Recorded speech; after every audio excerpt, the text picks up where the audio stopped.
Hello everyone. I'm excited to tell you that we have raised 36,000 yen so far. That is amazing. Thank you guys so much for donating and just participating in all of this. It is really exciting and woo, 36,000. Man, that's amazing. You guys are rocking it. Okay, so now we're going to be making decorative button flowers. So that includes and decorative flowers, including origami and buttons. So what you need for this one, you just need some buttons of various sizes. You do need to have more than just one size because it's kind of hard to see if you just put one on top of the other and they're the same size. You need, for the button flowers only, strictly, you need some, like flower wire. You can buy this stuff at Daiso. It's really thin, fine wire. You just need it to kind of prop up the flowers. You can also use it for the origami flowers. And for the origami flowers, you just need, well, origami paper. That's about all you need. We're going to be making, maybe not this one, it's a little bit hard, but we'll make something similar, maybe a little bit easier one. So let's start out with the button flowers. So first we're just going to take a look at our buttons. I have some big ones, I have some small ones. I found these really cute ones at Daiso earlier, and they are just like really cute, like gradient rainbow buttons. So I'm definitely going to use that.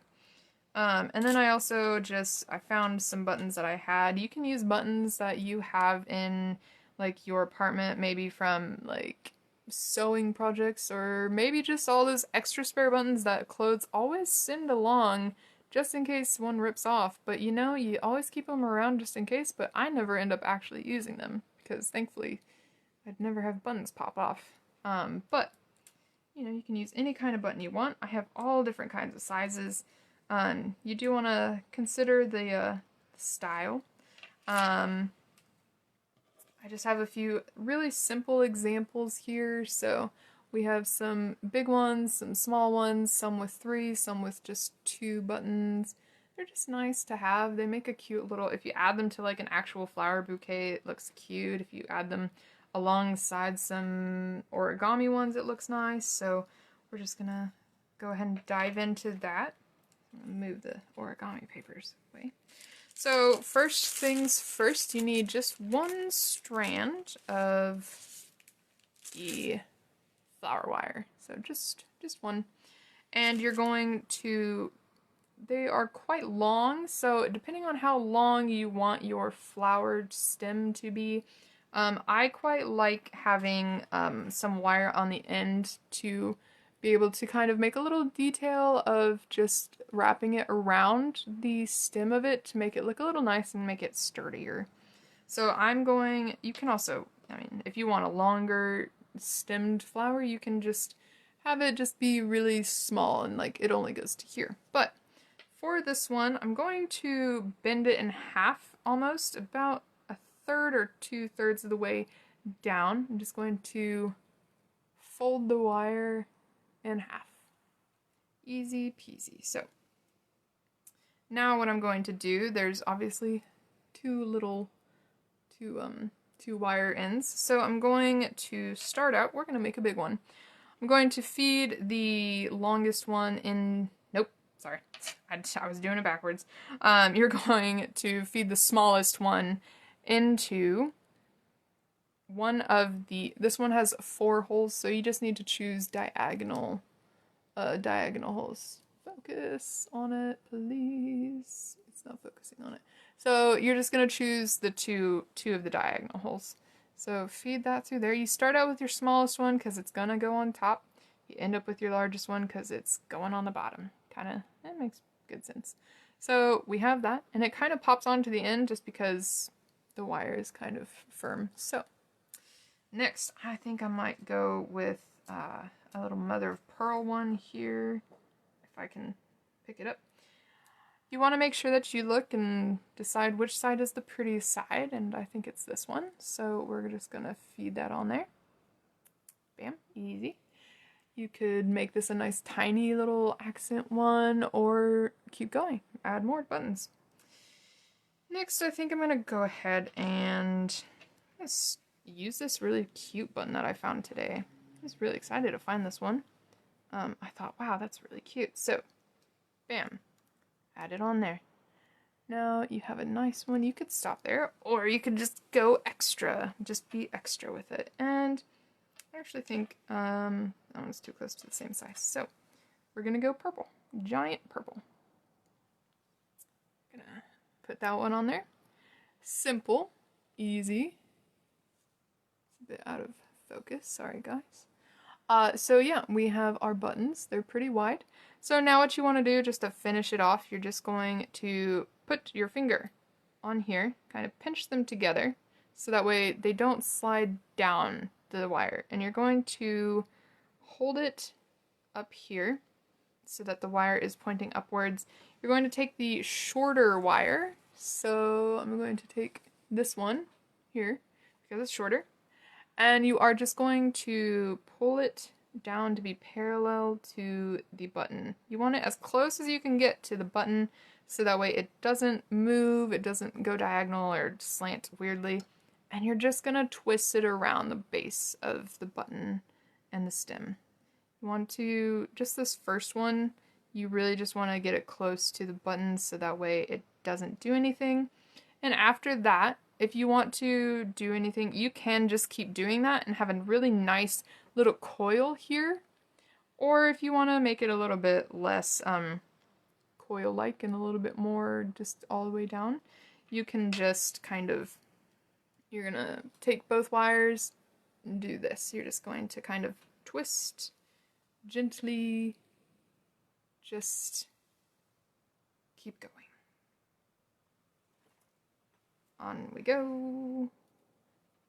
We're just going to keep going and going and going. So, just going to do this until we reach the end of the second wire piece.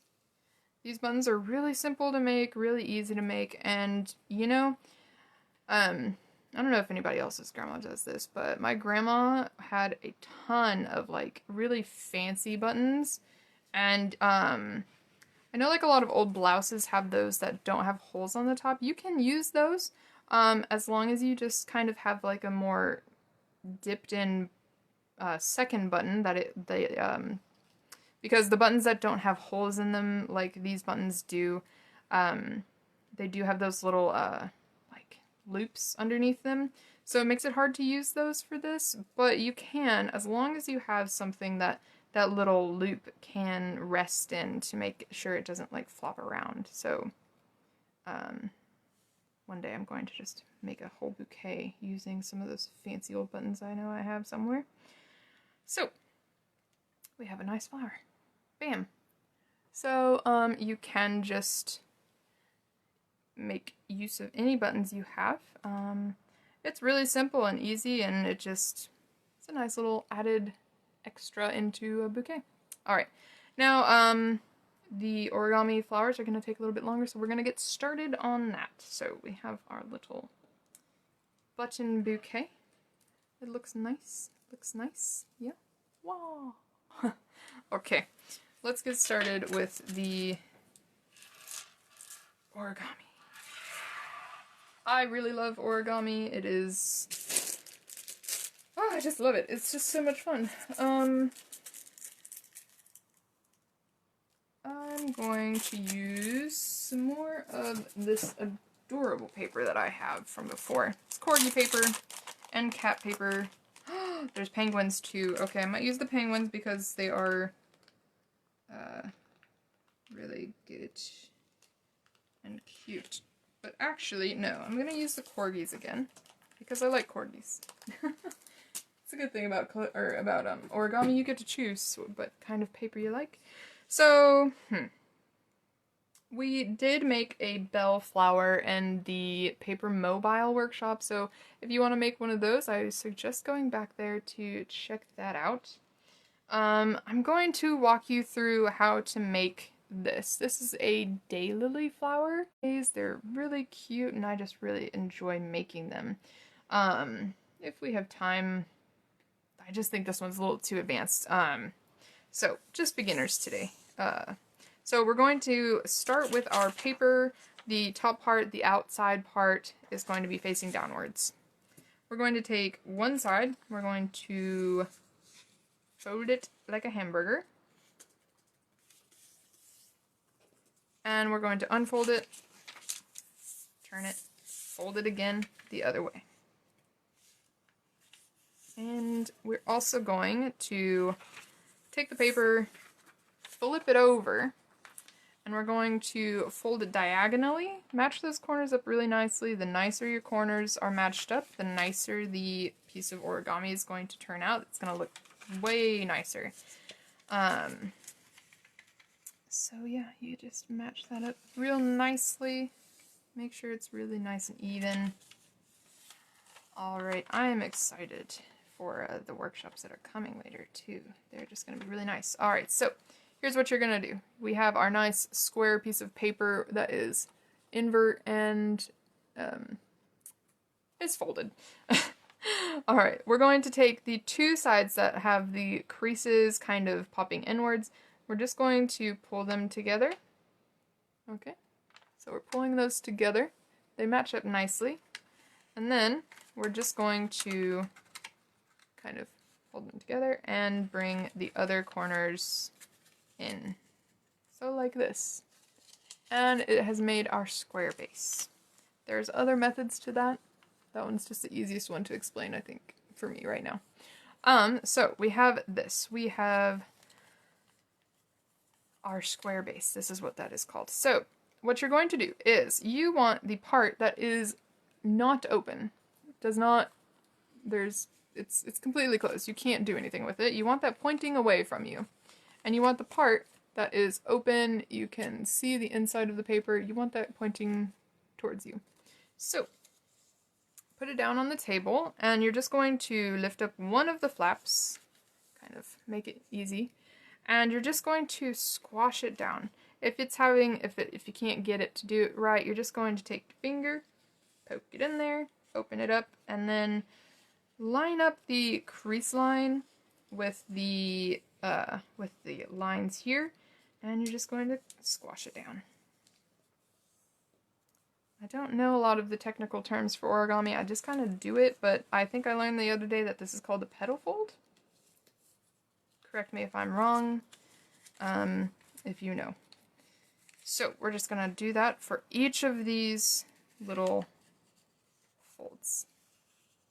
Just going to push it down, crease it, and move to the next one. We're just moving to the next one by folding it over. Oh, these little corgis are so cute. Okay. I'm excited to see the Mickey Mouse workshop coming up. Heidi's going to be doing that from Miyagi. I'm really excited to try drawing Mickey Mouse. It's going to be fun. You can do that with just pen and paper. Alright. There we go. Alright. So, we have a similar looking base to when we made the bellflower. Now what you're just going to do is make sure that each side has kind of an even amount just to make it easy to fold with. And we're going to do the same thing we did with the bellflower before. You're just going to take this side and fold it into the middle. So, taking this side here, folding it into the middle here. And you're going to do it the same way on the other side. So you're taking this side, and you're folding it into the middle. Makes a nice little triangle. Okay, so they should still come up. You can still see it. Okay, we're going to do the same thing for all of the sides that look like this. So take this, fold it into the middle. I find it easier to do it on the table, but just so you can see it, I'm just going to do it up here. Fold it into the middle. Alright, get these last ones here just by folding it together, fold it into the middle.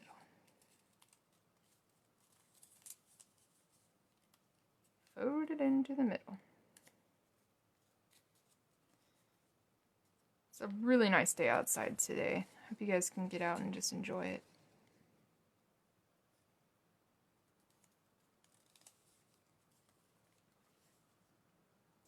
Shout out to Fiona for helping me maintain sanity through all of this. She's just being really nice, even though she's like being all quiet and everything. I really appreciate her for helping me out today. Alright, so now we have this. So now what we want to do is just kind of unfold it a little bit. We're just going to open up this to be a cavity kind of, and we're going to use this area. It's already folded how we want it, so you don't have to worry about it. You're just going to fold it in. So I'm just taking this and folding it inside. Doing the same thing on the other side at the same time. So you're just going to fold it in, fold it in, fold it in, and it should naturally make a triangle or like a diamond shape here. So you're just gonna crease that. Crease that. Okay. And then you're gonna fold this little flap down. Alright. So we still have our little legs down here. That's still going to be pointed towards you. We're just gonna do that for each side that we just folded. Just gonna make a little cavern. Gonna pull in these folds. Go up, go up, go up. Make a diamond and crease it. And fold it down. Alright. And we're doing it the same thing. Pulling it in. Pulling it in. Up, up, up. Diamond and crease. Bam. One more to do. Pull it in. Pull it in. Push it up. Up, up, up, up, up, up, up, up, up, and crease. And pull it down. And wow, we are nearly done with our daylily. So now, you want the legs to now rotate around to be pointing away from you. So what you're going to do now is take one of these flaps here. You're going to take this and you're going to fold it over. And just do the same thing on the other side so it's even. You don't have to, but that's just me. So the legs are still pointed away from you. The closed part is still pointed towards you, so just make sure you have that. We now have a nice diamond. It doesn't have any of these folds here, so make sure that it's a nice diamond. Now you're just going to take this edge here. You're going to fold it in parallel like we did before. So you're going to take this part and line it up with the middle. Just crease it down the line. These are going to be the petals on your flower, so you definitely want to make sure they look nice. Alright, we're going to do that on both sides. So we have both sides, looks nice. Alright, we're going to flip it over, do the same thing. So you're just taking this, folding it into the middle, creasing it, and doing the same thing on the other side. And we are creasing it. Okay. And then we are just going to do the same thing for the other two. So into the middle, and then we're going to do the same thing for the other side. Ah, see, that's not very pretty, but you can always fix it if it's not a pretty crease. It's a nice thing about origami. It's fixable, even if you mess up. You can always just unfold the paper and try again. And you're just doing the same exact thing. Alright, we have it. Woo! Alright, now what you kind of want to have is a pencil or a pen, because we are going to need to roll. So we have this lovely, lovely thing here. It looks great. So what you're going to do is you're just going to take this a little bit further away from the rest of them. You're going to take your pencil, pen, marker, and you're going to just roll it around, the petal around the pen. Okay, roll, roll, roll. get it nice down to the bottom there, so before it starts ripping. You don't want to rip it, but just make sure it gets a nice, good. So it's got a nice little roll on it. So we're going to do that on the same thing on the other side. So we're just going to roll, roll, roll, roll. More rolling today. And there we go. We have two. You can see it start to take shape. Now the other two, you're just going to have to pop it out a bit, just to make sure you can access it. And you're just going to roll, roll, roll. Roll, and there you go. And same thing for this last one, you just pop it into shape. And you just roll it. Rolling, rolling, rolling, rolling, rolling. There we go. And you have your daylily. So, it looks really nice. It's so cute with the corgis. Alright, so now what you can do here. We only have 5 minutes left, that's fine. So, what you can do, if you want to, you can just, display these nicely together. You can put them on a cute little display or something. Or if you do want to make them into an actual flower. It's a little bit difficult with this, just because, I don't know, it's just kind of hard to put these flowers onto flower wire unless it's really thick. So what I'm just going to do is I'm going to make kind of a little stop or placeholder at the top just by folding it. I'm just going to fold it again. Just folding it up. I'm going to try and make like a little like a V almost, just to keep it in there. So I'm just kind of pushing those apart so that way when it's in the flower, it does not want to fall out. There we go. Okay. Now I'm just going to push this through the bottom to the base. And it is paper, it's thin paper, so it should just pop through pretty easily. Just gonna feed it in through there and make sure it doesn't get caught. And we have a flower. So now you can add this to your button flowers if you want to make your own decorative flower bouquet, because I personally kill every flower I buy. So I need these in order to have some nice colorful flowers around my apartment because I do not have a green thumb whatsoever. So I hope that you guys enjoyed that. Our next workshop is by Heidi, and I'm excited to see how she teaches us how to draw Mickey Mouse. So I will see you at the end of today at 4:55. I'm going to draw the raffle tickets. If you want, you can hang around in that live stream to see who wins what. So I will see you at that time. All right, bye-bye.